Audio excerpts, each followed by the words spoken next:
Assalamualaikum warahmatullahi wabarakatuh. Perkenalkan, nama saya Tri Budi Lestari dari Prodi Pendidikan Fisika A 2020. Pertama-tama kepada yang terhormat Ibu Dewi Mulyati MSI MSC selaku dosen pengampu mata kuliah pengantar teknologi informasi.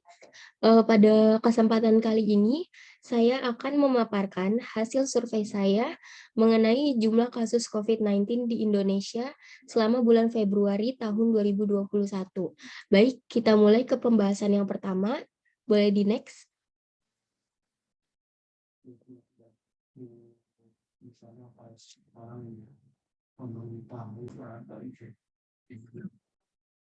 Yang pertama ada how grab the data. Bagaimana saya memperoleh data. Nah, saya memperoleh data kasus terinfeksi, sembuh, dan meninggal karena COVID-19 di Indonesia melalui website data terkini korban virus corona di Indonesia Februari 2021, merdeka.com. Nah, tujuan survei saya kali ini, yang pertama, untuk mengetahui bagaimana kondisi dan dampak COVID-19 selama bulan Februari 2021 terhadap masyarakat di Indonesia. Lalu yang kedua, untuk melihat bagaimana penanggulangan terhadap korban COVID-19 melalui perbandingan antara tiga aspek, yaitu korban terinfeksi, penderita yang sembuh, dan korban yang meninggal.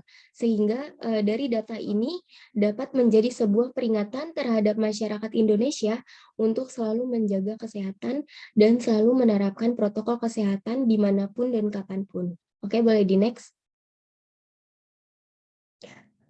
Nah, di sini saya melampirkan hasil survei online mengenai kasus COVID-19 yang saya peroleh dari website merdeka.com.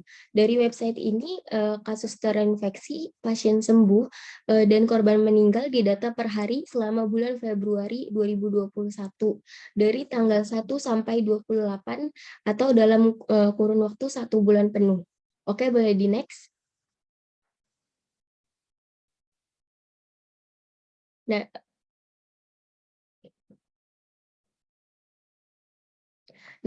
lalu di sini ada olahan data yang saya peroleh. Nah, bagian ini merupakan hasil olahan data yang saya buat setelah saya memperolehnya dari website merdeka.com. Data yang saya akumulasikan adalah kasus COVID-19 per 2 hari dalam kurun waktu 1 bulan selama bulan Februari 2021. Oke, boleh di next. Lalu di slide selanjutnya ini ada how process the data, bagaimana saya memproses data. Nah, tentunya langkah yang pertama saya melakukan mencari sumber data yang saya inginkan, dan ini saya dapat dari website merdeka.com. Lalu langkah selanjutnya saya melakukan pengolahan data yang saya peroleh di Microsoft Excel. Namun saya melakukan pengolahan data ini dengan mengambil data kasus terinfeksi, pasien sembuh, dan meninggal COVID-19 di Indonesia per 2 hari dalam kurun waktu 1 bulan penuh selama bulan Februari 2021. Lalu langkah yang ketiga adalah mengupload data yang sudah saya olah ke website Floris Studio. Lalu yang keempat ada proses analisis. Setelah mengupload data, di bagian sebelah kiri layar akan muncul tabel dari data yang sudah saya upload, di mana dari data yang sudah saya peroleh, kasus terinfeksi COVID-19 terbesar adalah pada tanggal 5 dan 6, di mana setelah saya akumulasi berjumlah 23.905. Lalu untuk kasus pasien sembuh terbesar terjadi pada tanggal 7 dan 8 Februari, di mana berjumlah 23.844. Dan kasus meninggal tertinggi terjadi pada tanggal 1 dan 2 Februari 2021. Lalu langkah terakhir adalah tinggal mengklik preview, dan grafik dari olahan data saya pun akan muncul sesuai dengan besar kecilnya jumlah kasus tersebut. Oke, boleh di next.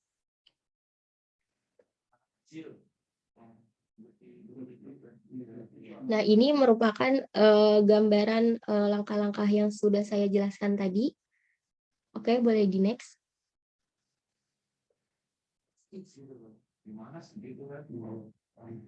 Nah, lalu di sini ada sebelumnya maaf.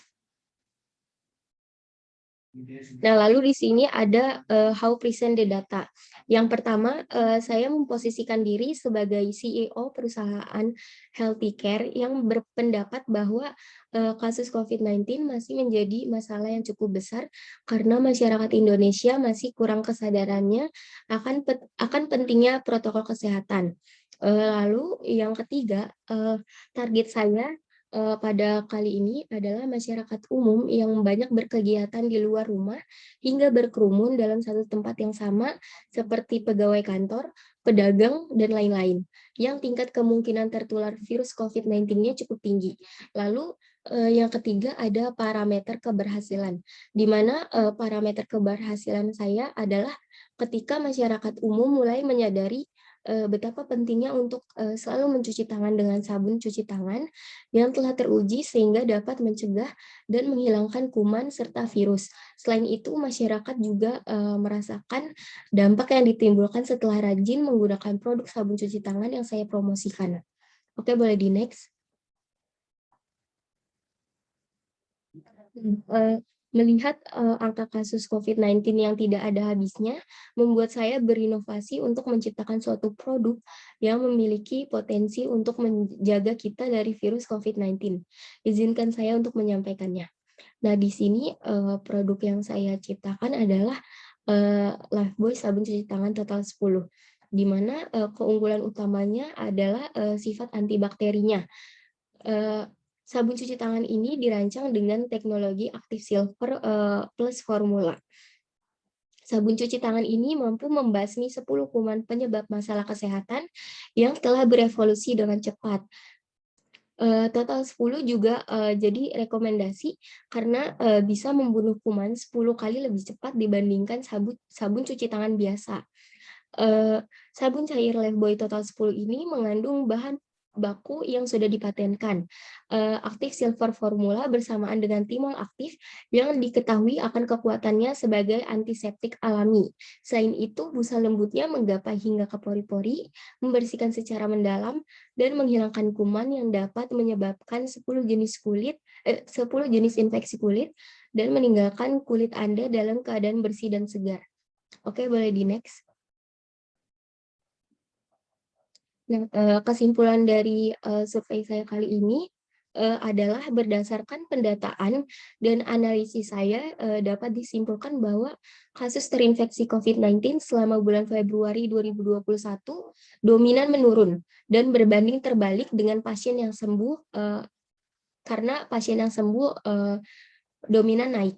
Sedangkan korban yang meninggal pada bulan Februari 2021 tidak menunjukkan perubahan yang signifikan karena dari data yang saya peroleh, jumlah korban meninggal akibat COVID-19 bulan Februari 2021 di Indonesia masih naik dan turun.